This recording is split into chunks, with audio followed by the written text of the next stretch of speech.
possibly be more American than baseball and football? You can't call something a World Series if the world doesn't participate. It's hyper-individualism. That's what's most American.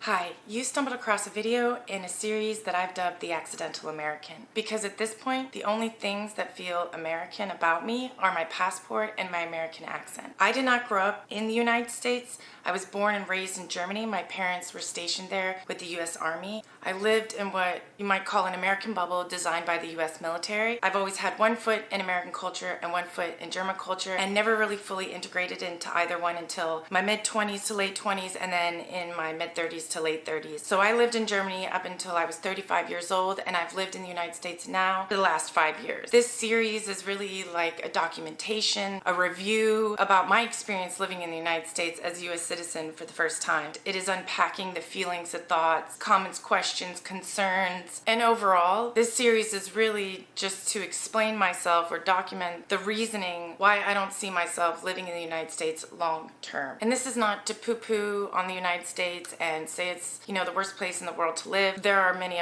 worse places to be. My channel or my YouTube thing is all about the art of living, and it's a broad subject in which I can pull a lot from because I find life fascinating. And while my life has been not incredibly unique, it's been different, I do think that I have some value in my life experiences, or just sharing those life experiences, because I don't hear from a lot of people like myself, and so I just want to put it out there. And while I grew up in Germany and it's my home, not legally, but in my heart, this isn't a series to say that Germany is the best place on earth and it's all rainbows, butterflies, and sunshine.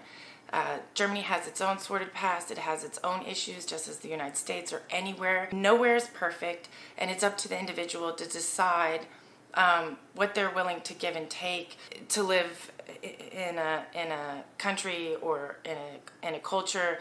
And we all have to decide what a quality of life means to us individually. I just know after 5 years of living in the United States, it's just not for me. And so this is my own perspective, my own opinion. That opinion is based on, yes, the way that I grew up in Germany and how I was raised and all of the things that I experienced and saw.